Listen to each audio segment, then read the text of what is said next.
ಸೌಜನ್ಯ ಎನ್ನುವ ಒಂದು ಅಮಾಯಕ ಹೆಣ್ಣು ಮಗುವಿಗೆ, ಒಂದು ಹತಭಾಗ್ಯ ಹೆಣ್ಣಿಗೆ ನ್ಯಾಯ ಸಿಗದೇ ಇರುವ ಹಾಗೆ ಮಾಡಿದಂಥ ತಂಡ. ಅವರು ಮಾಡಿದ ನೂರಾರು ಹೋರಾಟಗಳಿಗೆ ಫಂಡ್ ಫ್ಲೋ ಎಲ್ಲಿಂದ ಆಯಿತು? ಯಾರು ಹಣ ಕೊಡ್ತಾ ಇದ್ದಾರೆ? ಸಿದ್ದರಾಮಯ್ಯ ಅವರಿಗಿಂತಲೂ ರಾಜ್ಯದ ಗೃಹ ಸಚಿವರಿಗಿಂತಲೂ ಈ SITಯನ್ನು ಮಾಡುವುದರಲ್ಲಿ ಬಾಹ್ಯ ಶಕ್ತಿಗಳ ಪ್ರಭಾವ ಇದೆ ಅಂತೇಳಿ ನನ್ನ ಅವನು ಹೇಳಿದ್ನಲ್ಲ ಆ ದಿವಸ, 24 ವರ್ಷದ ಹುಡುಗಿ ತಲೆ ಬುರುಳಿ, ಅದು ಯಾವ ಹುಡುಗಿ ಅಂತ ಹೇಳಬೇಕು, ಆ ರಿಪೋರ್ಟ್ ಯಾರು ಕೊಟ್ಟರು ಅಂತ ಹೇಳಬೇಕು. ಆ ಒಬ್ಬ ಅಮಾಯಕನನ್ನು ಇವರ ದಾಳವನ್ನಾಗಿ ಬಳಸ್ಕೊಳ್ತಾ ಇದ್ದಾರೆ. ಭೀಮಾ ಎನ್ನುವ, ಅಥವಾ ಭೀಮಾ ಅಲ್ಲ ಅವನ ಹೆಸರು, ಒಬ್ಬ ಅಮಾಯಕ, ಅವನ ಪರವಾಗಿಯೂ ಕೂಡ ನನಗೆ ಒಂದು ಸಿಂಪತಿ ಅಗದಿದ್ದಾರಲ್ಲ. ಈಗ 20 ಅಡಿ ಆಗಲ, 10 ಅಡಿ ಆಳ ಬಾವಿ ತೋಡ್ತಾ ಇದ್ದಾರಾ ಇವರು? ಆ ಕಳೆ ಬರ ಸಿಗದೇ ಇರೋ ಕಾರಣಕ್ಕೆ ಇವನು ಹಣೆ ಬರ ಏನು ಅಂತೇಳಿ ನಮ್ಗೆ ಅರ್ಥ ಆಗಿದೆ. ಯಾರ್ಯಾರೋ ಬಂದ್ಬಿಟ್ಟು ಹಂಗಾಯ್ತು ಹಿಂಗಾಯ್ತು, ಇಲ್ಲಿ ಎಲ್ಲ ಕೂತವರೆಲ್ಲ ಜಡ್ಜಸ್ ಆಗಿಬಿಟ್ಟಿದ್ದಾರೆ. ಧರ್ಮಸ್ಥಳನ ಯಾವನಿಂದಲೂ ಶುದ್ಧ ಮಾಡೋಕ್ಕಾಗಲ್ಲ, ಅದು ಶುದ್ಧವೇ, ಅದು ಏನೋ ಅದು ಅಶುದ್ಧವೂ ಆಗಿಲ್ಲ.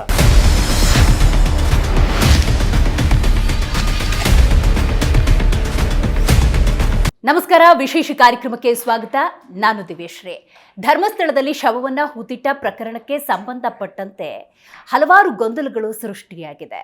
ಈಗ ತನಿಖೆಯಾಗಲಿ, ಸತ್ಯ ಹೊರಗೆ ಬರಲಿ ಅಂತ ಹೇಳಿದವರು ಹಿಂದೂ ವಿರೋಧಿಗಳಾಗ್ತಿದ್ದಾರೆ. ಅಸಲಿಗೆ ಧರ್ಮಸ್ಥಳ ಕ್ಷೇತ್ರಕ್ಕೆ ಸಂಬಂಧಪಟ್ಟಂತೆ ಈ ಅಪವಾದ ಯಾಕೆ?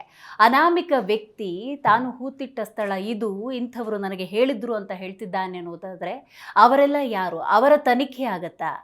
ಇದು ಕೇವಲ ಧರ್ಮಸ್ಥಳದಲ್ಲಿ ಶವವನ್ನು ಹೂತಿಟ್ಟ ಪ್ರಕರಣವಾಗಿ ಉಳ್ಕೊಂಡಿಲ್ಲ, ಇದೊಂದು ಧರ್ಮ ಯುದ್ಧವಾಗ್ತಾ ಇದೆ.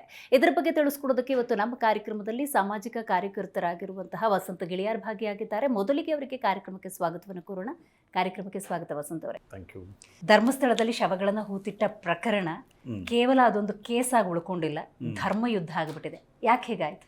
ಅದು ನಮ್ಮ ಧಾರ್ಮಿಕ ಶ್ರದ್ಧಾ ಕೇಂದ್ರದ ವಿರುದ್ಧ ವ್ಯವಸ್ಥಿತವಾಗಿ ಹೂಡಲಾದಂಥ ಒಂದು ಸಂಚು, ಒಂದು ಷಡ್ಯಂತ್ರ.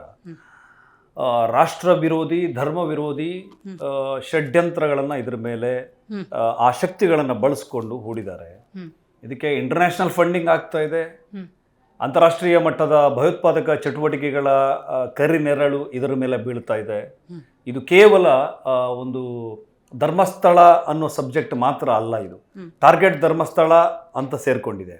ಧರ್ಮಸ್ಥಳದ ಧರ್ಮಾಧಿಕಾರಿಗಳ ಕುಟುಂಬದ ಮೇಲೆ ಆರೋಪವನ್ನು ಹಾಕುವುದೊಂದೇ ಇವರ ಹಿಂದಿರುವಂಥ ಉದ್ದೇಶ ಅಲ್ಲ.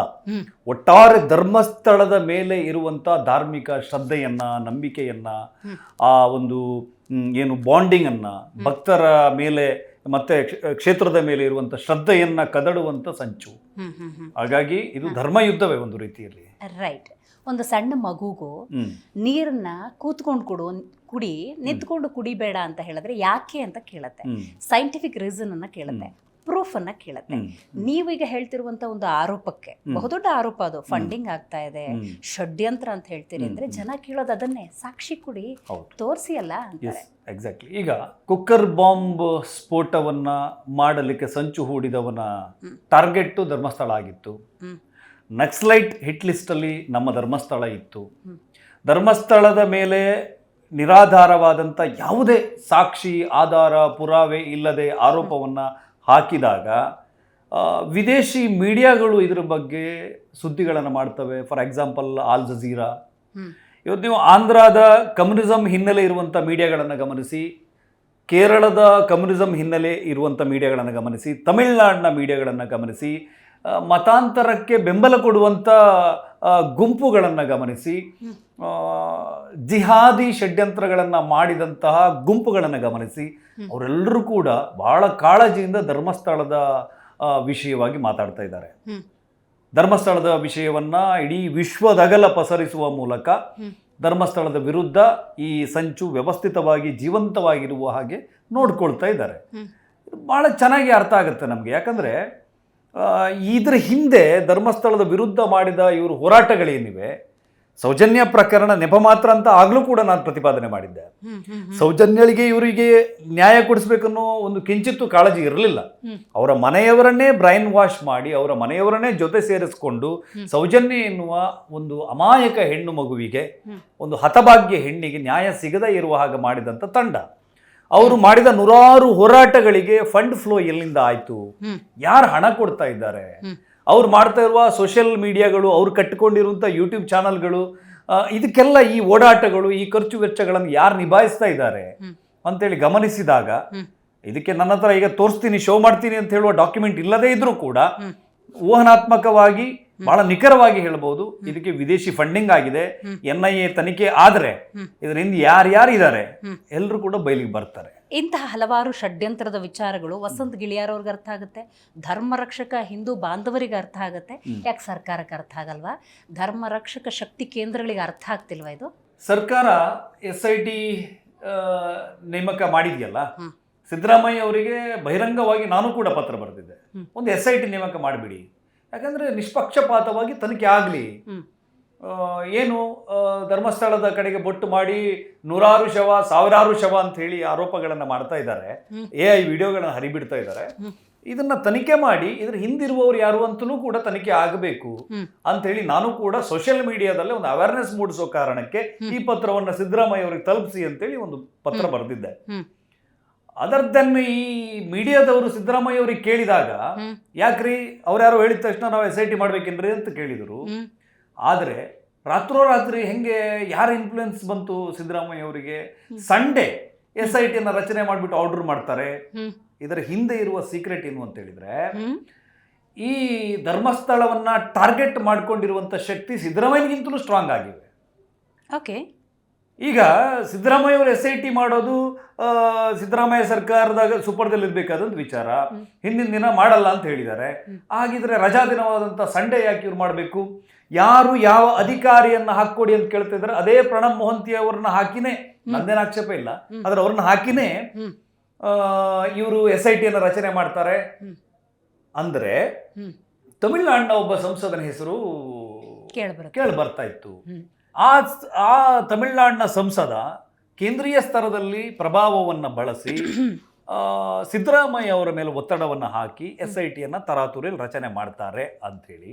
ಯಾಕೆ ಅಂತ ಕೇಳಿದರೆ, ನಮ್ಮ ದಕ್ಷಿಣ ಕನ್ನಡ ಜಿಲ್ಲೆಯ ಪೊಲೀಸ್ ವರಿಷ್ಠಾಧಿಕಾರಿ ಅರುಣ್ ಅವರು ವೆರಿ ಪ್ರಾಂಪ್ಟ್ ಆ್ಯಂಡ್ ಪವರ್ಫುಲ್ ಅಧಿಕಾರಿ, ಒಳ್ಳೆ ಇನ್ವೆಸ್ಟಿಗೇಷನ್ ಮಾಡುವಂಥ ಅಧಿಕಾರಿ. ಅವರಿಗೆ ಒಳ್ಳೆ ಬ್ಯಾಕ್ಲೈನ್ ಇದೆ, ಒಳ್ಳೆ ಹಿಸ್ಟ್ರಿ ಇದೆ, ಒಬ್ಬ ಪ್ರಾಮಾಣಿಕ ಮತ್ತು ಯಾರಿಗೂ ಕೇರ್ ಮಾಡದಿರುವ ಅಧಿಕಾರಿ ಅಂತ. ಅವರು ಕೋರ್ಟಿಗೆ ಒಂದು ಅರ್ಜಿ ಹಾಕ್ತಾರೆ. ಅನಾಮಿಕ ವ್ಯಕ್ತಿಯ ನಡವಳಿಕೆಯ ಬಗ್ಗೆ ನನಗೆ ಬಹಳ ಅನುಮಾನ ಇದೆ, ಆತನ ಹೇಳಿಕೆಗಳನ್ನು ಗಮನಿಸುವಾಗ ಅನುಮಾನ ಭುಗಿಲೇಳ್ತಾ ಇದೆ, ಹಾಗಾಗಿ ಆತನೇ ಒಪ್ಪಿಕೊಂಡಿರುವಂತೆ ಆತನ ಆತನ ಮ್ಯಾಪಿಂಗ್ ಅನ್ನು ಮಾಡಲಿಕ್ಕೆ ಅವಕಾಶವನ್ನು ಕೊಡಿಸಿ ಅಂತೇಳಿ ಒಂದು ಕೋರ್ಟಿಗೆ ಅರ್ಜಿಯನ್ನ ಅರುಣ್ ಕುಮಾರ್ ಹಾಕ್ತಾರೆ. ಅರ್ಜಿ ಹಾಕಿದ ತರುವಾಯ ಸೋಮವಾರ ಕೋರ್ಟಿನ ಟೇಬಲ್ ಮುಂದೆ, ಜಡ್ಜಸ್ ಟೇಬಲ್ ಮುಂದೆ ಅರ್ಜಿ ಬರೋದಿತ್ತು, ವಿಚಾರಣೆಗೆ ಒಳಪಡ್ತಿತ್ತು. ಆಗ ಜಡ್ಜಸ್ ಏನ್ ಮಾಡ್ತಾ ಇದ್ರು, ಅವನನ್ನ ವಿಚಾರಣೆಗೆ ಕರೀತಾ ಇದ್ರು.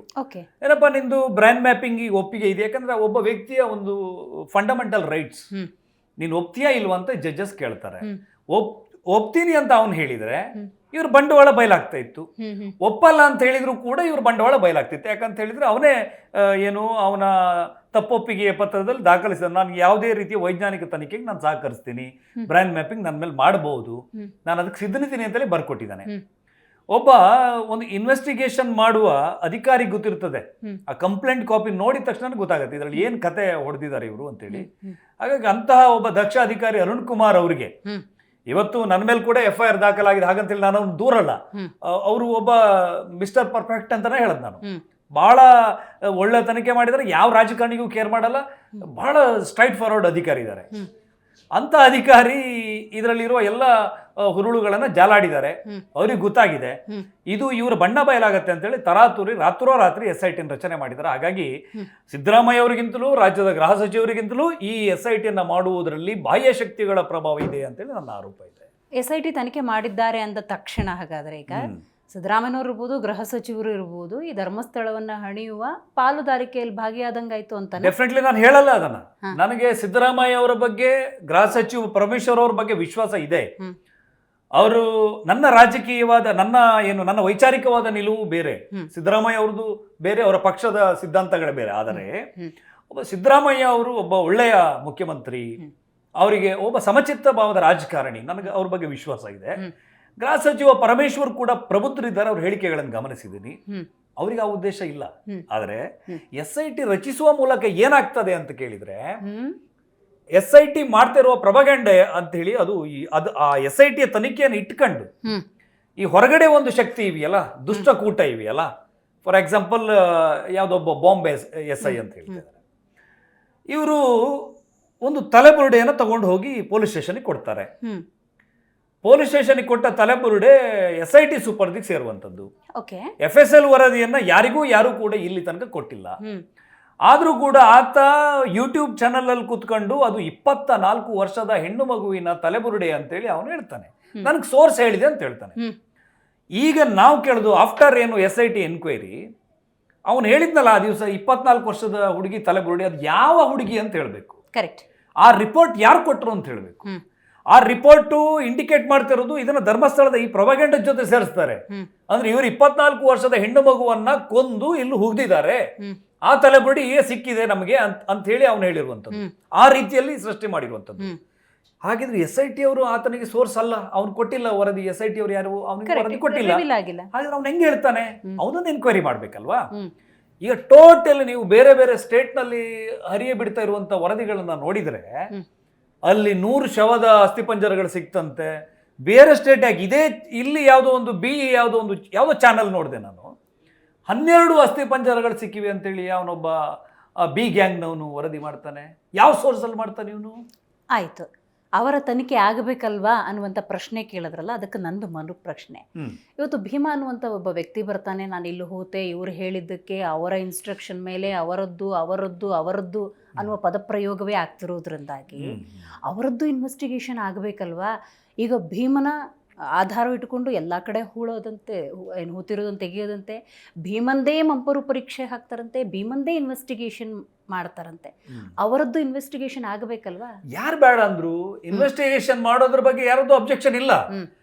ಈಗ ನಿಮ್ಗೊಂದು ಪ್ರಶ್ನೆ ಕೇಳದ್ ನಾನು, ಈಗ ಅವನು ಯಾರು ಆರೋಪಿಗಳು ಅಂತ ಹೇಳಿ ಇಲ್ಲಿ ಯಾರು ಹೇಳಿದ್ದಾರೆ? ಭೀಮಾ ಹೇಳಿದ್ದಾನೆ, ಹೌದಾ? 182 BNS ಆಕ್ಟ್ ಪ್ರಕಾರ ಸ್ಟೇಟ್ಮೆಂಟ್ ಅನ್ನ ಒನ್ ಅಂಡ್ ಓನ್ಲಿ ಜಡ್ಜಸ್ ಕೊಟ್ಟಿರುವಂಥದ್ದು. ಹಂಗಾದ್ರೆ ಹೊರಗಡೆ ಕುಂತವರಿಗೆ ಯಾರ ಮೇಲೆ ಅವನು ಹೇಳಿದ್ದಾನೆ ಅನ್ನೋದು ಗೊತ್ತಾಗತ್ತೆ ಅಂತ ಹೇಳಿದ್ರೆ ಇವರೆಲ್ಲ ಒಂದು ದುಷ್ಟಕೂಟ. ಈಗ ತಲೆಬುರುಡೆಯನ್ನ, ಒಂದು ಸಮಾಧಿಯನ್ನ ಅನಧಿಕೃತವಾಗಿ ಅಕ್ರಮವಾಗಿ ಅಗೆಯುವುದು ಕೂಡ ಭಾರತದ ದಂಡ ಸಂಹಿತೆಯ ಪ್ರಕಾರ ಅಪರಾಧ. ಅವನು ಯಾರಿಗೂ ಕೇಳದೆ ಇವನೇ ಕತ್ತಿ ಹಿಡ್ಕೊಂಡು ಹೋಗಿ ಅಲ್ಲಿ ಅದನ್ನ ಚುಚ್ಚಿಬಿಟ್ಟು ತಲೆಬುರುಡೆ ಹಿಡ್ಕೊಂಡು ಪೊಲೀಸ್ ಸ್ಟೇಷನ್ ತಂದು ಇಡ್ತಾರ ಅಂತ ಹೇಳಿದ್ರೆ ಅವನ ಮೇಲೆ ಕೇಸ್ ಹಾಕಬೇಕು, ಅವನನ್ನ ಪೊಲೀಸ್ ಸುಪರ್ದಿ ತಗೊಬೇಕು, ಆರ್ SIT ಸುಪರ್ದಿಗೆ ಇಟ್ಕೋಬೇಕು. ಅವನು ಇವತ್ತು ಕಂಡ್ಕೊಂಡು ಹೋಟ್ಲಲ್ಲಿ ಅವ್ರ ಮನೆಯಲ್ಲಿ ಉಳ್ಕೊಂಡು ಇವ್ರದೆಲ್ಲ ಗ್ಯಾಂಗ್ ಜೊತೆ ಕೂತ್ಕೊಂಡು ಷಡ್ಯಂತ್ರ ಮಾಡ್ತಾ ಆ ಷಡ್ಯಂತ್ರದ ಪಾಲುದಾರನಾಗಿದ್ದಾನೆ. ನಿಮ್ಮ ಮಾತು ಒಪ್ಪಿದೆ. ಭೀಮಾ ಅಂದಾಗ, ಅಮಾಯಕ ವ್ಯಕ್ತಿ ಅಂದಾಗ ಅವನಿಗೆ ಏನು ಲಾಭ? ಅವನಿಗೊಂದು ಕುಟುಂಬ ಇರುತ್ತೆ. ಈಗ ನೋಡಿ, ಸುಖ ಸುಮ್ಮನೆ ಯಾವುದೋ ಇನ್ವೆಸ್ಟಿಗೇಷನಲ್ಲಿ ಭಾಗಿಯಾಗಬೇಕು, ಸುಖ ಸುಮ್ಮನೆ ಮುಖ ಮುಚ್ಕೊಂಡು ಓಡಾಡಬೇಕು ಅನ್ನೋದಾದ್ರೆ ಯಾವ ಕಾರಣಕ್ಕೆ? LTT ಪ್ರಭಾಕರನ್ ಹೆಸರು ಕೇಳಿದ್ರ? ಆತ್ಮಾಹುತಿ ಬಾಂಬರ್ಗಳನ್ನು ಅವ್ರು ಇಟ್ಕೊಂಡಿದ್ರು. ಆ ಬಾಂಬರ್ಗೆ ಏನ್ ಲಾಭ? ನನ್ನ ಕೈಲಿ ಒಂದು ರಿವಾಲ್ವರ್ ಇದ್ರೆ ನಾನು ನಿಮ್ಗೆ ಶೂಟ್ ಮಾಡಿದ್ರೆ ಅದರಲ್ಲಿರೋ ಬಂದೂಕಿಗೆ ಏನ್ ಲಾಭ? ಅದ್ರ ಒಳಗಡೆ ಇರೋ ಗುಂಡಿಗೆ ಏನ್ ಲಾಭ? ಆ ಒಬ್ಬ ಅಮಾಯಕನನ್ನ ಇವರ ದಾಳವನ್ನಾಗಿ ಬಳಸ್ಕೊಳ್ತಾ ಇದ್ದಾರೆ. ಅವನು ಯಾವುದೋ ಒಂದು ಪಾಪ, ಒಂದು ಅಮಾಯಕ ಮೂಲದಿಂದ ಬಂದಿರುವಂತವನು. ಅವನಿಗೆ ಇವರು ತಲೆಗೆ ತುಂಬಿ, ನಿನಗೆ ನಾನು ನಾಳೆ ನಿನ್ನ ಜೈಲಿಗೆ ಹೋಗ್ತೀಯಾ, 1 ತಿಂಗಳ ಬಿಡಿಸಿ ಕರ್ಕೊಂಡು ಬರ್ತೀವಿ, ನಿಮ್ಮ ಮನೆಯವ್ರಿಗೆ ದುಡ್ಡು ಕೊಡ್ತೀವಿ, ನಿನ್ನ ಮುಖ ಕಾಣಿಸಲ್ಲ, ಮುಸ್ಕ ಹಾಕ್ತೀವಿ, ಈ ತರ ಹೇಳಿರ್ಬೋದಲ್ಲ. ಅವನ ದಿಕ್ಕು ತಪ್ಪಿಸಿರ್ಬೋದು, ಅವನಿಗೆ ಆಮಿಷ ಒಡ್ಡಿರ್ಬೋದು, ಜೈಲಿಗೆ ಹೋದ್ರೂ ಬಿಡಿಸ್ಕೊಂಡು ಬರ್ತೀವಿ ಅನ್ನೋ ಭರವಸೆ ಕೊಟ್ಟಿರ್ಬೋದು. ಆರ್ಥಿಕವಾದ ಆಸಕ್ತಿಯಲ್ಲಿರುವಂತ ಒಬ್ಬ ಬಡ ಕುಟುಂಬದಿಂದ ಬಂದಿರೋ ವ್ಯಕ್ತಿಯನ್ನ ದಿಕ್ಕು ತಪ್ಪಿಸಿ ಆ ಅಮಾಯಕನನ್ನ ಬಲಿಪಶುವನ್ನಾಗಿ ಮಾಡ್ತಿರ್ಬೋದು. ಅವನ ಬಗ್ಗೆನೂ ಕರುಣೆ ಇದೆ ನಿಮ್ಗೆ? 100% ಇದೆ. ಭೀಮಾ ಎನ್ನುವ, ಅಥವಾ ಭೀಮಾ ಅಲ್ಲ ಅವನ ಹೆಸರು, ಒಬ್ಬ ಅಮಾಯಕ. ಅವನ ಪರವಾಗಿಯೂ ಕೂಡ ನನಗೆ ಒಂದು ಸಿಂಪತಿ ಇದೆ. ನಾಳೆ ಈ ಪ್ರಕರಣದಲ್ಲಿ ಅವನನ್ನ ಮಾತ್ರ ಕಾನೂನು ಪ್ರಕಾರ ಆತನಿಗೆ ಶಿಕ್ಷೆ ಆಗತ್ತೆ. ಸುಳ್ಳು ಹೇಳಿದ ಪ್ರಕರಣದಲ್ಲಿ ಆತನಿಗೆ ಶಿಕ್ಷೆ ಆಗಬಹುದು, ಅದನ್ನ ನಾವು ಒಪ್ಕೊಳ್ಳೋದಿಲ್ಲ. ಅವನ್ ಮಾತ್ರ ಬಲಿ ಹಾಕಕ್ ನಾವು ಒಪ್ಕೊಳ್ಳಲ್ಲ. ಅವನನ್ನ ಕರ್ಕೊಂಡ್ ಬಂದವ್ರು ಯಾರು, ಅವನನ್ನ ಕಾಂಟ್ಯಾಕ್ಟ್ ಮಾಡಿದವ್ರು ಯಾರು, ಅವನ ಸಂಪರ್ಕ ಮಾಡಿ ಇಲ್ಲಿಗೆ ಬರಮಾಡ್ಕೊಂಡು ಈ ರೀತಿ ಒಂದು ಪ್ರಭಾಗಂಡ ಮಾಡಿದವ್ರು ಯಾರು, ಇದರ ಹಿಂದೆ ಇರುವಂತ ದುಷ್ಟ ಶಕ್ತಿ ಯಾವುದು? ಇವನ್ ಏನು ವಕೀಲರು ಮೊದಲು ಹೇಳ್ತಾ ಇದ್ರು ಅಷ್ಟು ಉಂಟು ಇಷ್ಟು ಉಂಟು ಅಂತೇಳಿ, ಇವತ್ತು ನೋಟಿಸ್ ಕೊಡ್ತಾ ಇದ್ದಾರೆ. ಅವನ್ ತಪ್ಪಲ್ಲ, ಸಿಗ್ಲಿಲ್ಲ ಅಂತೇಳಿ ಹೇಳ್ತಾ ಇದ್ದಾರೆ. ಅವರನ್ನೂ ಕೂಡ ಈ ಷಡ್ಯಂತ್ರದ ಪಾಲುದಾರರನ್ನಾಗಿ NIA ತನಿಖೆ ಮಾಡಬೇಕು ಅಂತೇಳಿ ನಾವು ಅಭಿಯಾನವನ್ನ ಮುಂದಿನದಲ್ಲಿ ಕಟ್ತೀವಿ. ಯಾಕಂದ್ರೆ SIT ತನಿಖೆ ಆಗಲಿ, SIT ತನಿಖೆಯನ್ನ ನಾವು ಮುಕ್ತವಾಗಿ ಸ್ವಾಗತಿಸ್ತೀವಿ. ಆದರೆ SITಯಲ್ಲೂ ಕೂಡ ಕೆಲವು ಪಾರದರ್ಶಕತೆಯ ಕೊರತೆಯನ್ನು ಕಂಡು ಬರ್ತಾ ಇದೆ. ಯಾರಿಗೋ ಸೋರ್ಸ್ ಸಿಗುತ್ತೆ, ಲೆಫ್ಟ್ ವಿಂಗ್ ನವರು ಬಾಯಿಗೆ ಬಂದಾಗ ಒದರ್ತಾ ಇದ್ದಾರೆ. ಹಾಗಿದ್ರೆ ಮೇನ್ ಸ್ಟ್ರೀಮ್ ಮೀಡಿಯಾದವ್ರನ್ನ ಇವ್ರು ಕನ್ಸಿಡರ್ ಮಾಡ್ತಾ ಇಲ್ವಾ? ಬರೀ ಯೂಟ್ಯೂಬರ್ಸಿಗೆ ಮಾತ್ರ ಹಂಗ ಸೋರ್ಸ್ ಕೊಡ್ತಾ ಇದ್ದಾರೆ. ಇದಕ್ಕೆ ಇವರು ಸ್ಪಷ್ಟನೆ ಕೊಡ್ಬೇಕಲ್ವಾ? ರೈಟ್. SIT ತನಿಖೆ ಆಗ್ತಾ ಇದೆ. ಯಾವುದೇ ತನಿಖೆ ಅಂದಾಗ ಜನಸಾಮಾನ್ಯರಲ್ಲಿ ನಿಷ್ಪಕ್ಷಪಾತವಾದಂಥ ತನಿಖೆ ಆಗಲಿ ಅನ್ನುವಂಥ ಬಯಕೆ ಇರುತ್ತೆ. ಬಟ್ ಅಂಥ ತನಿಖೆಗಳ ಮೇಲೂ ಕೂಡ ಒಂದಷ್ಟು ವಿರೋಧ ವ್ಯಕ್ತವಾಗುತ್ತೆ. ಪಾರದರ್ಶಕವಾಗ್ತಿದೆಯಾ ಇಲ್ವಾ ಅನ್ನುವಂಥ ಅನುಮಾನ ಇದ್ದೇ ಇರುತ್ತೆ. ರೈಟ್ ನಾವು ಆಗ್ತಿರುವಂಥ SIT ತನಿಖೆ ಬಗ್ಗೆ ವಿಶ್ವಾಸ ಇಟ್ಕೋಬೋದಾ? ನೋಡಿ, SITಯಲ್ಲಿರುವಂಥ ಅಧಿಕಾರಿಗಳು IPS ಮಾಡ್ಕೊಂಡು ಬಂದವರು. ಹೌದು. ನಮ್ಮ ದೇಶದ ಈ ಸೈನ್ಯದ ವ್ಯವಸ್ಥೆಯನ್ನು ತಗೊಂಡ್ರೆ ಕಮಾಂಡೋ ಟ್ರೈನಿಂಗ್ ಬೇರೆ ಇರ್ತದೆ, ಬಾರ್ಡರ್ ಸೆಕ್ಯೂರಿಟಿ ಅವರಿಗೆ ಕೊಡುವ ತರಬೇತಿನೇ ಬೇರೆ ಇರ್ತದೆ. IPS ಅಂತ ಹೇಳಿದ್ರೆ ಅವರಿಗೆ ಒಂದು ಸೈಕಾಲಜಿ ಸಹ ಗೊತ್ತಿರ್ತದೆ, ಅವರಿಗೆಲ್ಲ ಗೊತ್ತಿರ್ತದೆ. ಏನು ತನಿಖೆಯನ್ನು ಯಾವ ಜಾಡ್ನಲ್ಲಿ ಮಾಡಬೇಕು, ಇದರಲ್ಲಿ ಏನು ಸ್ಟಫ್ ಇದೆ ಇಲ್ವಾ ಅನ್ನೋದು ಗೊತ್ತಾಗತ್ತೆ. ಸುಮ್ನೆ ಅವರ ಏನು ವೃತ್ತಿ ಬದುಕಿಗೆ ಕಲ್ಲು ಹಾಕೊಳ್ಳಕ್ಕೆ ಅವ್ರು ತಯಾರಿರಲ್ಲ. ಪ್ರಣಬ್ ಮೋಹಂತಿ ಇರಲಿ, ಅನುಚೇತ್ ಅವರಿರಲಿ, ಎಲ್ಲ ಅಧಿಕಾರಿಗಳ ಏನು ಅವರ ದಕ್ಷತೆಯ ಬಗ್ಗೆ ನಮ್ಗೇನು ಡೌಟ್ ಇಲ್ಲ. ಮತ್ತೆ ಇವ್ರು ಅಗದಿದಾರಲ್ಲ, ಈಗ 20 ಅಡಿ ಆಗಲ, 10 ಅಡಿ ಆಳ ಬಾವಿ ತೋಡ್ತಾ ಇದಾರ ಇವರು. ಅಷ್ಟರಲ್ಲೂ ಇವ್ರಿಗೆ ಏನು ಇದು ಸಿಗ್ತಾ ಇಲ್ಲ, ಯಾವ ಕಳೆ ಬರನೂ ಸಿಗ್ತಾ ಇಲ್ಲ. ಆ ಕಳೆ ಬರ ಸಿಗದೇ ಇರೋ ಕಾರಣಕ್ಕೆ ಇವನು ಹಣೆ ಬರ ಏನು ಅಂತೇಳಿ ನಮ್ಗೆ ಅರ್ಥ ಆಗಿದೆ. ಇದೆಲ್ಲ ಕಟ್ಟು ಕತೆ, ಸುಳ್ಳು ಕತೆ, ಬಂಡಲ್ ಬಡಾಯಿ. ಸೊ ನಾವ್ ಇದನ್ನ ಫೇಕ್ ಬುರುಡೆ ಕತೆ ಅಂತ ಹೇಳ್ತಾ ಇರೋದು. ಫೇಕ್ ಬುರುಡೆ ಕತೆಯ ಹಿಂದಿರುವಂತ ದುಷ್ಟ ಕೂಟ ಇದೆಯಲ್ಲ, ಒಂದು ಸಾರ್ವಜನಿಕರು ರಸ್ತೆಗೆ ಎಳಿತಾರೆ ಅವರನ್ನ. ಅದರ್ವೈಸ್ ಇವರ ವಿರುದ್ಧ ಕಾನೂನು ಪ್ರಕಾರವಾದಂತ ಎಲ್ಲ ಕ್ರಮಗಳನ್ನ ಕೈಗೊಳ್ಳಬೇಕು ಅಂತ ಹೇಳಿ ನಾವು ರಾಷ್ಟ್ರೀಯ ತನಿಖಾ ದಳಕ್ಕೆ ರಾಷ್ಟ್ರೀಯ ಸ್ತರದಲ್ಲಿ ಈಗಲೂ ನಮ್ಮ ಆಗ್ರಹ ಇದೆ. ಹೈಕೋರ್ಟ್ ಮೂಲಕ ಇದನ್ನ ಮಾನಿಟರಿಂಗ್ ಮಾಡಬೇಕು. ಇದನ್ನ ಮೀಡಿಯಾ ಟ್ರಯಲ್ ಮಾಡಕ್ ಬಿಡಬಾರ್ದು. ಯಾರ್ಯಾರೋ ಬಂದ್ಬಿಟ್ಟು ಹಂಗಾಯ್ತು ಹಿಂಗಾಯ್ತು, ಇಲ್ಲಿ ಎಲ್ಲ ಕೂತವರೆಲ್ಲ ಜಡ್ಜಸ್ ಆಗ್ಬಿಟ್ಟಿದ್ದಾರೆ, ಇವತ್ತು ತೀರ್ಪು ಕೊಡ್ತಾ ಇದ್ದಾರೆ. SIT ಅಧಿಕಾರಿಗಳು ಯಾರಿಗೂ ಸೋರ್ಸ್ ಕೊಡ್ತಾ ಇಲ್ಲ, ಯೂಟ್ಯೂಬ್ ಅಲ್ಲಿ ಕೂತ್ಕೊಂಡು ಬೊಗಳೆ ಬಿಡ್ತಾ ಇದ್ದಾರೆ, ಹಂಗಾಯ್ತು ಹಿಂಗಾಯ್ತು. ನಾನು ಇವತ್ತಿನ ನನಗೆ ಏನೂ ಹೇಳಿಲ್ಲ, ಅಷ್ಟು ಸಿಕ್ಕಿದೆ ಅಷ್ಟು ಸಿಕ್ಕಿಲ್ಲ ಅಂತಾನೂ ಹೇಳಿಲ್ಲ. ಮೀಡಿಯಾ ವರದಿಗಳನ್ನು ನೋಡಿ ನಾನು ಹೇಳ್ತಾ ಇದ್ದೀನಿ. ಆದರೆ SIT ಯಾರಿಗೂ ಹೇಳದೆ ಹೇಗೆ ಇವರೆಲ್ಲ ಹೇಳ್ತಾ ಇದ್ದಾರೆ ಅನ್ನೋದೇ ಅನುಮಾನ ನನಗೆ. ತನಿಖೆ ಆಗ್ಲಿ ಬಿಡಿ, ಧರ್ಮಸ್ಥಳ ಶುದ್ಧ ಆಗುತ್ತೆ, ಆಗ್ಲಿ ಬಿಡಿ ಅಂತ. ಧರ್ಮಸ್ಥಳ ಯಾವನಿಂದಲೂ ಶುದ್ಧ ಮಾಡಕ್ ಆಗಲ್ಲ, ಅದು ಶುದ್ಧವೇ, ಅದು ಏನೋ ಅದು ಅಶುದ್ಧವೂ ಆಗಿಲ್ಲ. ನೋಡಿ, ಸೂರ್ಯನ ಮೇಲೂ ಕೂಡ ಮೋಡ ಬಂದಾಗ ಒಂದ್ ಸ್ವಲ್ಪ ಕತ್ತಲಾಗತ್ತೆ, ಆ ತರದ. ಆದ್ರೆ ಸೂರ್ಯನನ್ನ ಶಾಶ್ವತವಾಗಿ ಯಾರಿಗೂ ಮುಚ್ಚಿಡಕ್ ಆಗೋದಿಲ್ಲ. ನಿಮಗೆ ಧರ್ಮಸ್ಥಳದ ಪ್ರಕರಣವನ್ನ ನಾನು ಹೇಗೆ ಬಣ್ಣಿಸ್ತೇನೆ ಅಂತ ಹೇಳಿದರೆ, ಇದು ಸಮುದ್ರ ಮಥನದ ಕಥೆ ಇದ್ದಾಗ. ರಾಕ್ಷಸರು ದೇವತೆಗಳು ಸಮುದ್ರ ಮಥನ ಮಾಡುವಾಗ ಮೊದಲು ಕಾರ್ಕೋಟಕ ವಿಷ ಬಂದಂತೆ, ಆಲ, ಅದನ್ನು ಶಿವ ಕುಡ್ದ. ಬಹುಶಃ ವೀರೇಂದ್ರ ಹೆಗಡೆಯವರು ಇವತ್ತು ಆ ಶಿವನ ರೀತಿಯಲ್ಲಿ ಅದನ್ನು ನುಂಗ್ಕೊಂಡಿದ್ದಾರೆ. ಕಷ್ಟ ಕೊಡ್ತಾ ಇದೆ ಈ ದುಷ್ಟ ವ್ಯವಸ್ಥೆ. ಆದರೆ ಅದರ ನಂತರ ಅಮೃತ ಬರುತ್ತೆ, ಅಮೃತ ಎಲ್ಲರಿಗೂ ಸಿಗತ್ತೆ. ಆ ದುಷ್ಟರು ಆ ಅಸಹನೆಯಿಂದಲೇ, ಆ ಶಾಪದಿಂದಲೇ ಸಾಯ್ತಾರೆ. ಸಮ್ಟೈಮ್ಸ್ ಸೈಲೆನ್ಸ್ ಮೋಸ್ಟ್ ಡೇಂಜರಸ್ ಅಂತ ಹೇಳ್ತಾರೆ. ಸೈಲೆನ್ಸ್ ಮೋಸ್ಟ್ ಡೇಂಜರಸ್ ಎಲ್ಲ ವಿಷಯದಲ್ಲೂ ಆಗೋದಿಲ್ಲ. ಈಗ ನೀವು ಕ್ಷೇತ್ರದವ್ರು ಮಾತಾಡ್ತಾ ಇಲ್ಲ ಅಂತ ಹೇಳಿದ್ರೆ, ಅವರ ಪತ್ರಿಕಾ ವಕ್ತಾರರಿಂದ ಅವ್ರ ಹೇಳಿಕೆಗಳನ್ನು ಕೊಡ್ತಾ ಇದ್ದಾರೆ. ಆದರೆ ಎಷ್ಟು ಬಾರಿ ಕೊಡ್ಬೇಕು ಅನ್ನೋದು ನನ್ನ ಪ್ರಶ್ನೆ. ಕೆಲವು ಸಾರಿ ಯಾರಿಗೂ ಉತ್ತರ ಕೊಡಬೇಕು? ದಾರಿಯಲ್ಲಿ ಒಬ್ಬ ಹುಚ್ಚ ಬಾಯಿಗೆ ಬಂದಂಗೆ ಒದರ್ತಾ ಇರ್ತಾನೆ, ಅವನಿಗೆ ಇಲ್ಲಪ್ಪ ಹಂಗೆ ಹಿಂಗೆ ಅಂತೇಳಿ ಬುದ್ಧಿ ಹೇಳಿದ್ರೆ ಅವನಿಗೆ ಅರ್ಥ ಆಗುತ್ತೆ. ಅವನಿಗೆ ಬ್ರೈನೇ ಇಲ್ಲ, ಈ ಖಾಲಿ ಬುರುಡೆ ತರ ಅವನು ಅಲ್ವಾ. ಅವನಿಗೆ ಕೊಡ್ಬೇಕಾಗಿರೋದು ಉತ್ತರ ಅಲ್ಲ, ಟ್ರೀಟ್ಮೆಂಟ್. ಸೊ ಇಲ್ಲಿ ಇವರು ಅವರಿಗೆಲ್ಲ ಉತ್ತರ ಕೊಡ್ಬೇಕಂತ ನಾನಂತೂ ನಿರೀಕ್ಷೆ ಮಾಡಲ್ಲ. ಅವರು ಉತ್ತರ ಕೊಡಬೇಕಾದ ಸಂದರ್ಭದಲ್ಲಿ ಉತ್ತರ ಕೊಟ್ಟಿದ್ದಾರೆ. 2-3 ಸಾರಿ ಮೀಡಿಯಾ ಮೀಟ್ ಮಾಡಿ ಅವರ ಮೇಲೆ ಬಂದ ಆಪಾದನೆಗೆ ಅವರು ಸ್ಪಷ್ಟನೆಯನ್ನು ಕೊಟ್ಟಿದ್ದಾರೆ. ಯಾವ ದಾಖಲೆಗಳನ್ನು ಬೇಕಾದ್ರೂ ನಾವು ಕೊಡ್ತೀವಿ ಅಂತ ಹೇಳಿದ್ದಾರೆ. ಅದರ್ವೈಸ್ ಈಗ ನೋಡಿ, CBI ತನಿಖೆಗೆ ವಿನಂತಿ ಮಾಡ್ಕೊಂಡಿದ್ದು ಕ್ಷೇತ್ರದವರೇ, COD ತನಿಖೆಗೂ ವಿನಂತಿ ಮಾಡ್ಕೊಂಡಿದ್ದು ಕ್ಷೇತ್ರದವರೇ, ಆ ಕಾಲದ ಗೃಹ ಸಚಿವರಿಗೆ ಫೋನ್ ಮೂಲಕ ಒತ್ತಡ ಹಾಕಿದ್ದು ಕ್ಷೇತ್ರದವರೇ, SIT ಬಂದಾಗ ಅದನ್ನು ಸ್ವಾಗತಿಸ್ತೀವಿ ಅಂತ ಹೇಳಿದ್ದು ಕೂಡ ಖುದ್ದು ವೀರೇಂದ್ರ ಹೆಗಡೆಯವರೇ. ಆದ ಕಾರಣಕ್ಕೆ ಮತ್ಯಾರಿಗೆ ಉತ್ತರ ಕೊಡೋದು ಮೇಡಮ್? ಈಗ ನನಗೆ ಕೊಡ್ಬೇಕಾ ಅಥವಾ ಅಲ್ಲಿ ಒದರ್ತಾ ಇದ್ದಾನಲ್ಲ ಅವನಿಗೆ ಕೊಡ್ಬೇಕಾ? ನಮ್ಗೆ ಅವ್ರು ಯಾರು ಉತ್ತರ ಕೊಡ್ಬೇಕನ್ನೋ ಭಾವನೆನೇ ಇಲ್ಲ. ಈಗಲೂ ಒಂದು ಗೊಂದಲ ಏನು ಅಂದ್ರೆ, ಹೂತಿಟ್ಟ ಪ್ರಕರಣಕ್ಕೂ ಸೌಜನ್ಯ ಪ್ರಕರಣಕ್ಕೂ ಎಲ್ಲಿಂದ ಎಲ್ಲಿ ಸಂಬಂಧನೇ ಇಲ್ಲ. ಈಗ ಸಂತೋಷ್ ರಾವ್ ಪರ ಹೋರಾಟಗಾರರು ಸೌಜನ್ಯ ಎನ್ನುವ ಹೆಣ್ಣು ಮಗುವಿನ ಸಾವನ್ನ ಇದಕ್ಕೆ ಕನೆಕ್ಟ್ ಮಾಡ್ಲಿಕ್ಕೆ ಟ್ರೈ ಮಾಡ್ತಾ ಇದ್ದಾರೆ. ಸೌಜನ್ಯದ್ದು ರೇಪ್ ಅಂಡ್ ಮರ್ಡರ್ ಕೇಸು, ಆ ಹುಡುಗಿಗೆ ನ್ಯಾಯ ಸಿಗದಿದ್ದಂಗೆ ಸಂತೋಷ್ ರಾವ್ ಪರ ಹೋರಾಟಗಾರರು ಮಾಡಿದ್ರು. ಅವರ ಕಾರಣಕ್ಕೆ ಅವರು ಸಾಕ್ಷಿಗಳನ್ನ ಸರಿಯಾಗಿ ಕೋರ್ಟಿಗೆ ಸಲ್ಲಿಸಲಿಕ್ಕೆ ಬಿಡದೇ ಇರುವ ಕಾರಣಕ್ಕೆ ಆ ಮಗುವಿಗೆ ಈ ರೀತಿಯಲ್ಲಿ ಅನ್ಯಾಯ ಆಯ್ತು. ಬಹುಶಃ ಆ ಮಗುವಿನ ಆತ್ಮದ ಏನು ಸಂಕಟದ ನಿಡಿಸುವಿಕೆ ಇದೆಯಲ್ಲ, ಅದು ಇವರಿಗೆ ಶಾಪವಾಗಿ ಸುತ್ತಕೊಳ್ಳುತ್ತೆ. ಹೊಡಿತಾ ಇದೆ, ಹೊಡೆದಿದೆ. ಅವ್ರ ಮನೆನೇ ಬಿಟ್ಟಿಲ್ಲ ಈಗ ಅದು. ಹಲವರ ಅಭಿಪ್ರಾಯದ ಪ್ರಕಾರ ಸೌಜನ್ಯ ಆಗಿದ್ದು ಮಿಸ್ ಫೈರ್, ಸೌಜನ್ಯ ಟಾರ್ಗೆಟ್ ಆಗಿರಲಿಲ್ಲ. ಶ್ರೀ ಕ್ಷೇತ್ರದಿಂದ ಅಲ್ಲಿನ ಕುಟುಂಬಸ್ಥರಿಂದ ಬ್ರಾಹ್ಮಣ ಹೆಣ್ಣು ಮಕ್ಕಳ ಹರಣ ಆಗ್ತಾ ಇತ್ತು. ಆಕಸ್ಮಿಕವಾಗಿ ಆ ಬಸ್ನಲ್ಲಿದ್ದದ್ದು ಸೌಜನ್ಯ, ಮಿಸ್ ಫೈರ್ ಆಯ್ತು ಅಂತಾರೆ. ನೋಡಿ, ಅಲ್ಲಿ ವರ್ಷ ಅಂತೇಳಿ ಒಂದು ಹೆಣ್ಣು ಮಗುವಿನ ವಿಷಯವನ್ನು ತಗೊಂಡು ಬಂದ್ರು. ಹೌದು, ಆ ಹುಡುಗಿ ಹತ್ರ ನಾನೇ ಮಾತಾಡಿದೆ. ಆ ಸಾಧ್ಯತೆಗಳನ್ನ ಅವ್ರ ತಂದೆ ಕೂಡ ನಿರಾಕರಿಸಿದ್ರು. ನೋಡಿ, ಅಲ್ಲಿ ಬೇರೆ ಬೇರೆ ಕಾರಣಕ್ಕೆ ಬೇರೆ ಬೇರೆ ಏನು ತಗಾದೆಗಳು, ಕೋರ್ಟಿನ ಪ್ರಕರಣಗಳು, ಜಾಗದ ವಿಚಾರಗಳು ಇರ್ಬೋದು. ಆ ಕಾರಣಕ್ಕೆ ಯಾರು ಕೂಡ ರೇಪ್ ಮಾಡಲ್ಲ ರೀ, ಅದು ಬೇರೆ ಪ್ರಕರಣಗಳಿರ್ತದೆ.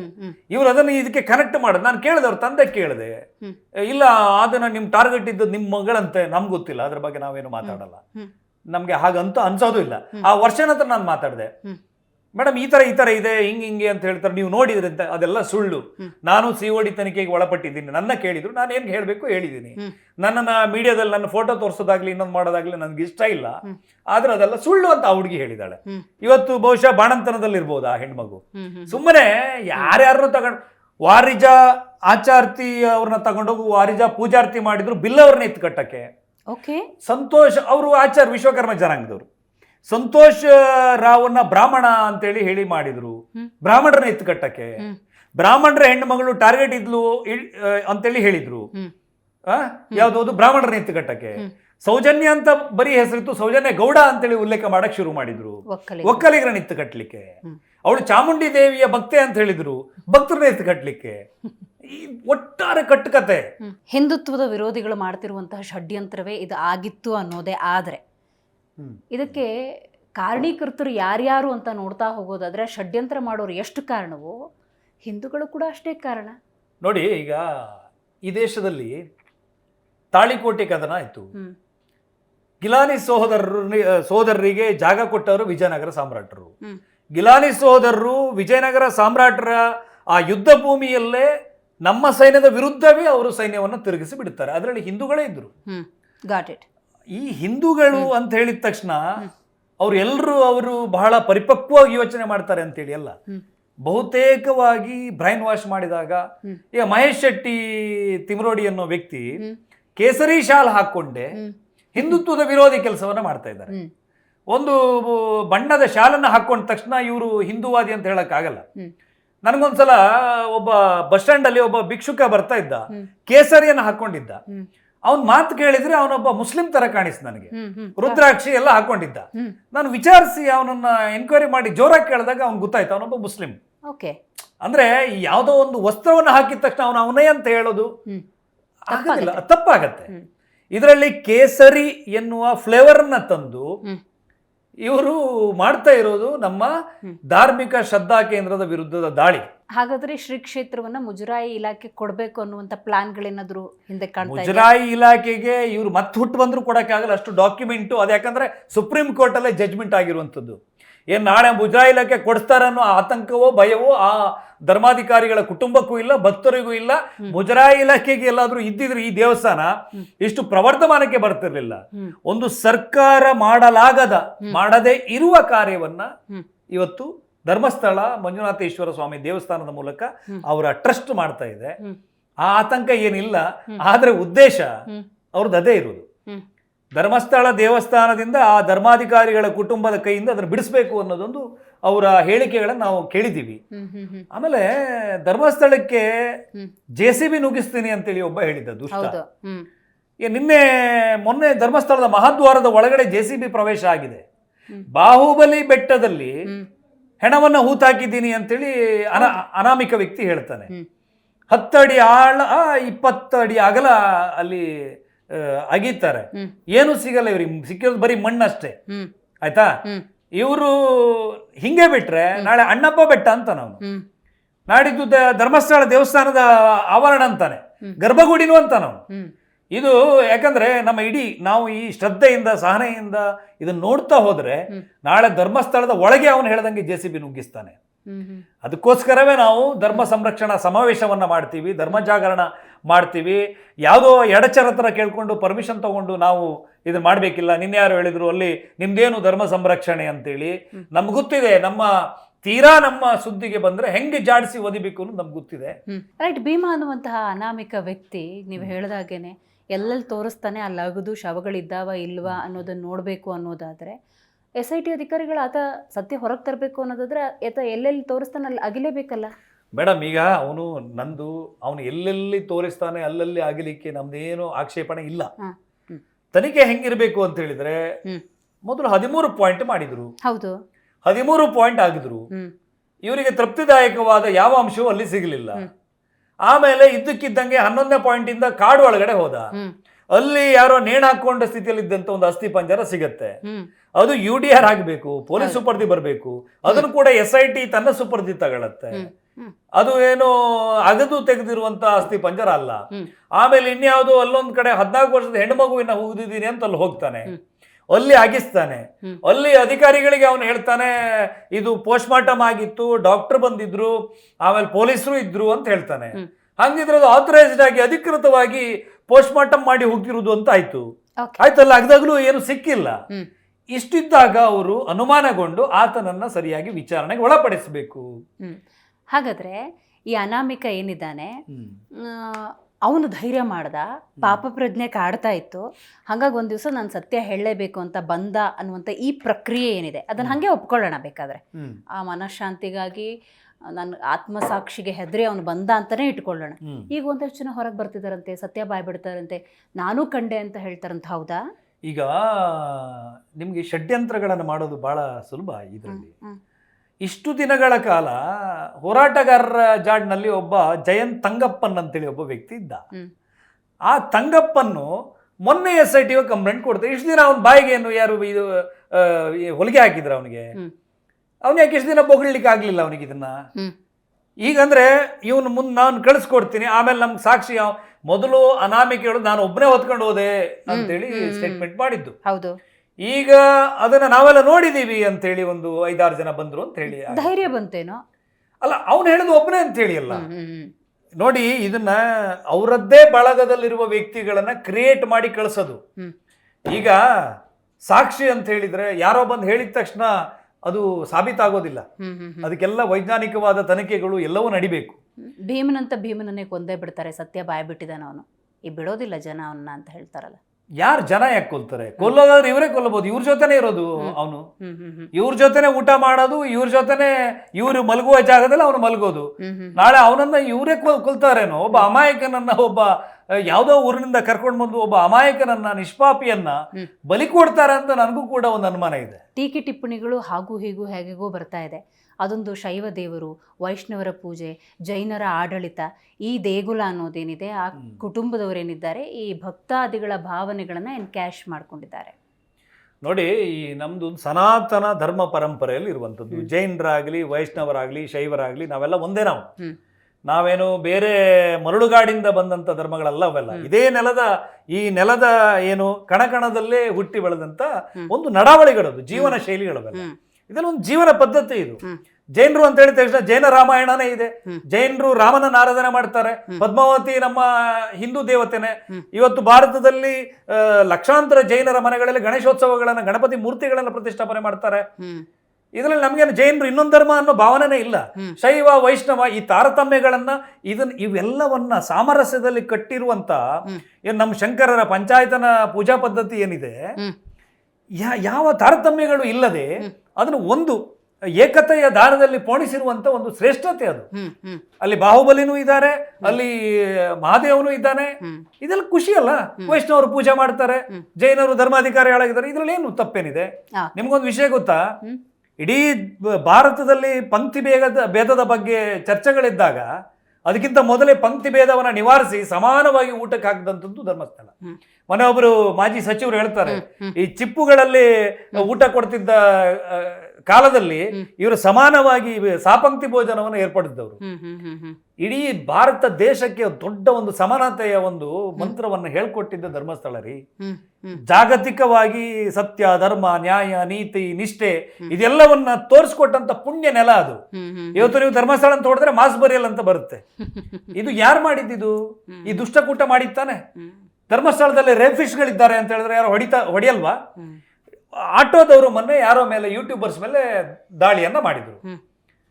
ಯಾವ ಯೂಟ್ಯೂಬರ್ಸ್ ಅಲ್ಲಿ ಹಾಗಿದ್ರೆ 100 ಜನ ಯೂಟ್ಯೂಬರ್ಸ್ ಬಂದಿದ್ದಾರೆ, ಅದ್ರಲ್ಲಿ 3 ಜನಕ್ಕೆ ಮಾತ್ರ ಯಾಕೆ ಹೊಡೆದ್ರು? ಅವ್ರ ಕಂಟೆಂಟ್ಗಳು ಏನಿತ್ತು? ಒಬ್ಬ ಕಾಮಾಂಧ ಥೂ ಅಂತೇಳಿ ಹೋಗಿದ್ದಾನೆ, ಹಿಂದ್ಗಡೆ ವೀರೇಂದ್ರ ಹೆಗ್ಡೆ ಅವರ ಫೋಟೋವನ್ನ ಬ್ಲರ್ ಮಾಡಿ ಹಾಕೊಂತಾನೆ, ಅವನಿಗೆ ಹೊಡೆದಿದ್ದಾರೆ. ಇನ್ನೊಬ್ಬ ಅಲ್ಲಿ ಡಿ ನಂಬರ್ ಆಟೋದವರಿದ್ದಾರೆ, ಡಿ ಅಂತ ಹೇಳಿದ್ರೆ ದರೋಡೆಕೋರರು, ಅತ್ಯಾಚಾರಿಗಳು ಅಂತ ಹೇಳ್ತಾನೆ. ಆಟೋದವರಿಗೇನು ಶಕ್ತಿ ಇಲ್ವಾ? ಆಟೋದವ್ರೇನು ಪಾಪ ಏನು ಇವನು ಏನ್ ಹೇಳಿದ್ರು ಎಳ್ಸ್ಕೊಂಡಿರ್ತಾರ? ಹಂಗಾಗಿ ಆಟೋದವ್ರು ಜಾಡ್ಸ್ ಒದ್ದಿದ್ದಾರೆ. ಇನ್ನೊಬ್ಬ ಹೋಗ್ಬಿಟ್ಟು ಇಲ್ಲಿ ಬಡ್ಡಿ ಮಾಫಿಯಾ ಆಗತ್ತೆ ಅಂತೇಳಿ ಊರು ಅಲಿತಾ ಇದ್ದಾನೆ ಒಬ್ಬ. ಅವನಿಗೆ ಈ ಕ್ಷೇತ್ರದ ಮೇಲೆ ಭಕ್ತಿ ಇರುವಂತ ಭಕ್ತರು ಸೇರಿ ಬಡ್ದಿದ್ದಾರೆ. ನೀವು ಹೇಳಿದ ಈ ಪ್ರಕರಣಗಳನ್ನ ನೋಡಿದ್ರೆ ಕೆಲವರು ಅಂತಾರೆ ಬೆಂಕಿ ಇಲ್ಲದೆ ಹೊಗೆ ಆಡುತ್ತ ಅಂತ. ಅಲ್ಲ, ಬೆಂಕಿ ಇಲ್ಲದೆ ಹೊಗೆ ಆಡತ್ತ ಅಂತ ಹೇಳಿದ್ರೆ ನಾನು ಅವರಿಗೂ ಅದನ್ನೇ ಕೇಳೋದು. ಈ ಷಡ್ಯಂತ್ರ ಮಾಡದೆ ಇವರು ಇಷ್ಟು ಜನ ಇಷ್ಟು ಫಂಡನ್ನ ಫ್ಲೋ ಮಾಡ್ತಾ ಇರುವರು ಯಾರು? ಅದು ಕೇಳೋದು, ಬೆಂಕಿ ಇಲ್ಲದೆ ಹೊಗೆ ಆಡತ್ತ ಅಂತ. ಸ್ಟೇಟ್ಮೆಂಟ್ಗಳ ಬಗ್ಗೆ ಆಗಾಗ ಗೊಂದಲಗಳು ಸೃಷ್ಟಿಯಾಗುತ್ತೆ. ಈಗ ಕಟೀಲ್ ದೇವಸ್ಥಾನಕ್ಕೆ ಸಂಬಂಧಪಟ್ಟಂತೆ ವಸಂತ ಗಿಳಿಯಾರ್ ಅವರು ಮುಜರಾಯಿ ಇಲಾಖೆಗೆ ಸೇರಿಸಬೇಕು ಅಂತಾರೆ, ಧರ್ಮಸ್ಥಳ ಅಂದಾಗ ಧ್ವನಿ ಏರಿಸ್ತಾರೆ. ನೋಡಿ, ಕಟೀಲು ದೇವಸ್ಥಾನದ ಬಗ್ಗೆ, ಕಟೀಲು ದೇವಸ್ಥಾನದ ಆಡಳಿತ ಮಂಡಳಿಯಲ್ಲಿ ಸಿಕ್ಕಿರುವಂತ ದಾಖಲೆಗಳನ್ನ ಇಟ್ಟುಕೊಂಡು ಅಲ್ಲಿನ ಅರ್ಚಕರ ಮೇಲೆ ನಾನು ಒಂದು ವರದಿಯನ್ನ ಮಾಡಿದ್ದೇನೆ. ಪ್ರಕರಣ ಕೋರ್ಟ್ ಅಲ್ಲಿದೆ. ಕಟೀಲು ದೇವಸ್ಥಾನ ಮುಜರಾಯಿ ಇಲಾಖೆ ಅಡಿ ಬರುವಂತ ದೇವಸ್ಥಾನ. ಅಲ್ಲಿನ ದಾಖಲೆಗಳೆಲ್ಲ ಅವ್ಯವಹಾರಗಳ ಬಗ್ಗೆ ಅದೇ ಕಟೀಲ್ನ ಇನ್ನೊಂದು ಅರ್ಚಕರ ಕುಟುಂಬದವರೇ ನನ್ನ ಹತ್ರ ಬಂದು ವರದಿ ಮಾಡುವ ಹಾಗೆ ಕೇಳ್ಕೊಂಡಾಗ ನಾನು ಅದನ್ನು ವರದಿ ಮಾಡಿದ್ದೇನೆ. ಅಲ್ಲಿ ಅವ್ರನ್ನ ಮುಜರಾಯಿಂದ ಬಿಡಿಸ್ಬೇಕು ಅಥವಾ ಮುಜರಾಯಿಗೆ ಸೇರಿಸ್ಬೇಕು ಅನ್ನೋ ವಿಷಯ ಬರೋದಿಲ್ಲ. ನನ್ನ ಹತ್ರ ದಾಖಲೆ ಇದೆ, ಕೋರ್ಟಲ್ಲಿ ಪ್ರಕರಣ ನಡೀತಾ ಇದೆ. ಅದಕ್ಕೂ ತಾಳಿ ಮಾಡಕ್ ಆಗೋದಿಲ್ಲ. ಇವತ್ತು ಧರ್ಮ ಸಂರಕ್ಷಣೆ ಅಂತೀರಿ, ಕಟೀಲ್ ದೇವಸ್ಥಾನದ ಏನ್ ಕತೆ ಅಂತ ಕೇಳ್ತಾರೆ. ನಾನು ಕಟೀಲು ಬ್ರಾಹ್ಮಿ ದುರ್ಗಾ ಪರಮೇಶ್ವರಿಯ ಪರಮ ಭಕ್ತ. ನಾನು ಕಟೀಲು ದೇವಸ್ಥಾನದ ಕೆಲವು ಅರ್ಚಕರು ನಮ್ಮ ಧರ್ಮ ಸಂರಕ್ಷಣಾ ರಥಯಾತ್ರೆ ಹೋಗುವಾಗ ಅಲ್ಲಿನ ಒಬ್ರು ಪ್ರಧಾನ ಅರ್ಚಕರೇ ಬಂದು ಅದಕ್ಕೆ ದೀಪ ಬೆಳಗ್ಗೆ ಹೋಗಿದ್ದಾರೆ. ನಾನು ಅವರು ಅಕ್ಕಪಕ್ಕದಲ್ಲಿ ನಿಂತು ಕಾರ್ಯಕ್ರಮವನ್ನ, ಆ ರಥವನ್ನ ಚಾಲನೆ ಕೊಟ್ಟಿರುವಂತದ್ದು. ನಾನು ಯಾಕೆ ಯಾವ ದೇವಸ್ಥಾನದ ವಿರುದ್ಧ ಮಾತಾಡ್ಲಿ? ಇಂಥ ಪ್ರಕರಣಗಳಿಂದ, ಗೋಜುಲುಗಳಿಂದ ಧರ್ಮಸ್ಥಳದ ಮೇಲಿನ ಭಕ್ತಿ ಆ ಭಕ್ತಾದಿಗಳಿಗೆ ಕಮ್ಮಿ ಆಗತ್ತಾ? ನೋಡಿ ಮೇಡಮ್, ಇಂಥದ್ದನ್ನ ಭಕ್ತಾಭಿಮಾನಿಗಳು ತಲೆಗೆ ತಗೊಳ್ಳಲ್ಲ. ಭಕ್ತಾಭಿಮಾನಿಗಳು ನಿಮಗೆ ಈಗ ನಮ್ಮಲ್ಲಿ ಆಷಾಢದಲ್ಲಿ ಭಕ್ತರ ಸಂಖ್ಯೆ ಸಹಜವಾಗಿ ಕಡಿಮೆ ಇರುತ್ತೆ. ಮಳೆಗಾಲಗಳಲ್ಲಿ ನಮ್ಮ ಕರಾವಳಿ ಭಾಗದಲ್ಲಿ ಕೃಷಿ ಚಟುವಟಿಕೆಗಳಿರುವಂತ ಸಂದರ್ಭ, ಹಾಗಾಗಿ ದೇವಸ್ಥಾನಗಳಿಗೆಲ್ಲ ತಿರುಗಾಟ ಮಾಡೋದು ಕಡಿಮೆ. ನಾಡಿ ಶ್ರಾವಣದಿಂದ ನೋಡಿ ನೀವು, ಸಂಕ್ರಮಣದ ನಂತರ ಶ್ರಾವಣದಲ್ಲಿ ನಿಮಗೆ ಅಲ್ಲಿ ಎಷ್ಟೋ ಜನ ಒಂಚೂರು ಒಳಗಡೆ ಬಿಡ ಕೇಳಿ ನಮ್ಗೆ ಫೋನ್ ಮಾಡ್ತಾರೆ. ನಮ್ಮಲ್ಲಿ ಇದನ್ನೆಲ್ಲ ಲೆಕ್ಕಕ್ಕೆ ತಗೊಳ್ಳಲ್ಲ. ಏನು ಜನ ಇವತ್ತು ಜಂಗುಳಿ ಧರ್ಮಕ್ಷೇತ್ರಕ್ಕೆ ಬರ್ತಾ ಇದ್ದಾರೆ. ವರ್ಷಕ್ಕೆ ಕೋಟ್ಯಾಂತರ ಜನ ಅಲ್ಲಿ ಊಟ ಮಾಡ್ತಾ ಇದ್ದಾರೆ. ಅನ್ನದಾನ ಅಲ್ಲಿ ಯಥಾವತ್ತಾಗಿ ನಡೀತಾ ಇದೆ. ಕ್ಷೇತ್ರದಲ್ಲಿ ನಿರಂತರವಾಗಿ ಭಕ್ತರು, ಆ ದಾಸೋಹಗಳು ನಡೀತಲೇ ಇದೆ. ಜನ ಇದಕ್ಕೆ ತಲೆ ಕೆಡಿಸ್ಕೊಂಡಿಲ್ಲ. 90% ಜನ ಅವರಿಗೆ ಇದು ಗಮನಕ್ಕೆ ಇಲ್ಲ. ಇನ್ನು 10% ಜನಗಳಲ್ಲಿ 7% ಜನ ಧರ್ಮಸ್ಥಳದ ಪರ ಇದ್ದಾರೆ, ಹಾಗಂತೇಳಿ ಮಾತಾಡ್ತಾ ಇಲ್ಲ. 3% ಜನ ಧರ್ಮಸ್ಥಳದ ವಿರುದ್ಧವಾಗಿ ಮಾತಾಡ್ತಾ ಇದ್ದಾರೆ. ಒಂದು ಹಾಲಲ್ಲಿ 1,000 ಜನ ಇದ್ದಾರೆ ಅಂತ ಇಟ್ಕೊಳ್ಳಿ. ಅದರಲ್ಲಿ 30 ಜನ ಜೋರಾಗಿ ಮಾತಾಡ್ತಾ ಇದ್ರೆ 1,000 ಜನವು ಮಾತಾಡ್ಬೇಕಂತಿಲ್ಲ, ಅದು ಗೌಜಿ ಬಿದ್ದು ಹೋಗುತ್ತೆ ಹಾಲ್ ತುಂಬಾ. ಹಂಗೆ ಕೆಲವು ಅಲ್ಲಿ ಇಲ್ಲಿ ನಾಯಿಕೋಡೆಗಳ ಹಾಗೆ ಒಂದಿಷ್ಟು ಜನ ಮಾತಾಡ್ತಾ ಇದ್ದಾರೆ. ಹಾಗಂತೇಳಿ ಎಲ್ಲರೂ ಮಾತಾಡ್ತಾ ಇಲ್ಲ. ಮೌನವಾಗಿದ್ದವರೆಲ್ಲ ಅದಕ್ಕೆ ಸಮ್ಮತಿ ಕೊಟ್ಟಿದಾರಂತೇಳಿ ಅಲ್ಲ. ಆ ಸಜ್ಜನ ಸಮಾಜವನ್ನೇ, ನಮ್ದು ದುರ್ಜನರ ದುಷ್ಕೃತ್ಯಕ್ಕಿಂತ ಸಜ್ಜನರ ಮೌನವೇ ಅಪಾಯಕಾರಿ ಎನ್ನುವಂತ ವಿಚಾರ. ಆ ಸಜ್ಜನ ಸಮಾಜವನ್ನೇ ಜಾಗರಣಗೊಳಿಸ್ಲಿಕ್ಕೆ ನಾವು ಧರ್ಮ ಸಂರಕ್ಷಣಾ ಯಾತ್ರೆಯನ್ನು ಮಾಡ್ತಾ ಇರೋದು.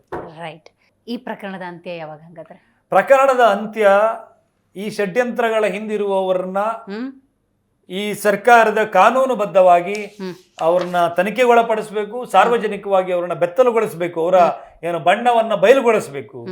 ಇವರು ಬೇರೆ ಬೇರೆ ಶಾಲೆಗಳನ್ನ ಹೆಗಲ ಮೇಲೆ ಹಾಕೊಂಡು ನ್ಯಾಯದ ಹೆಸರಲ್ಲಿ ಅನ್ಯಾಯವನ್ನ ಮಾಡ್ತಾ ಇದ್ದಾರೆ, ದಾಳಿಯನ್ನ ಮಾಡ್ತಾ ಇದ್ದಾರೆ, ಧರ್ಮಕ್ಷೇತ್ರದ ಮೇಲೆ ದೌರ್ಜನ್ಯವನ್ನ ಎಸಗ್ತಾ ಇದ್ದಾರೆ.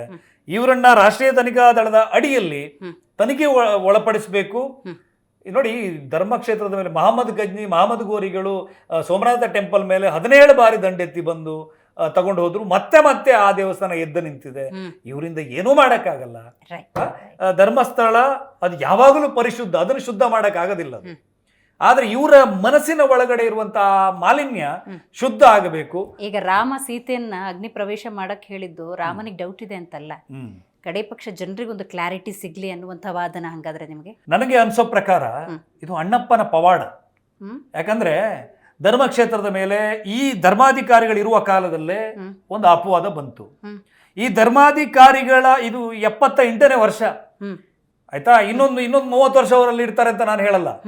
ಹಾಗಾಗಿ ಇವರ ಕಾಲದಲ್ಲೇ ಬಂದಿರುವಂತ ಏನು ಅಪವಾದಗಳು ಅದು ಪೂರ್ತಿ ಪವಿತ್ರವಾಗ್ತದೆ. ಧರ್ಮಕ್ಷೇತ್ರ ಮತ್ತೆ ಪ್ರಚನ್ನವಾಗಿ ಹೊಳಿತದೆ, ಮತ್ತೆ ಕೋಟ್ಯಾಂತರ ಜನರನ್ನ ಅದು ಮತ್ತೆ ಸೆಳೀತದೆ. ಆ ಪವಾಡ ಆ ನೆಲದಲ್ಲಿ ಆಗ್ತದೆ. ಅದು ಸದ್ಯದಲ್ಲೇ ಇಡೀ ಜಗತ್ತಿಗೆ ಗೋಚರಿಸ್ತದೆ. ಥ್ಯಾಂಕ್ ಯು ಸೋ ಮಚ್ ಇವತ್ತಿನ ಕಾರ್ಯಕ್ರಮದಲ್ಲಿ ಭಾಗಿಯಾಗಿದೆ. ನೋಡಿದ್ರಲ್ಲ, ಇವತ್ತಿನ ವಿಶೇಷ ಕಾರ್ಯಕ್ರಮದಲ್ಲಿ ಸಾಮಾಜಿಕ ಕಾರ್ಯಕರ್ತರಾಗಿರುವಂತಹ ವಸಂತ ಗಿಳಿಯಾರ್ ಭಾಗಿಯಾಗಿದ್ರು. ಪ್ರಮುಖವಾಗಿ ಅವರು 3 ವಿಚಾರಗಳನ್ನು ಉಲ್ಲೇಖ ಮಾಡಿದ್ದಾರೆ.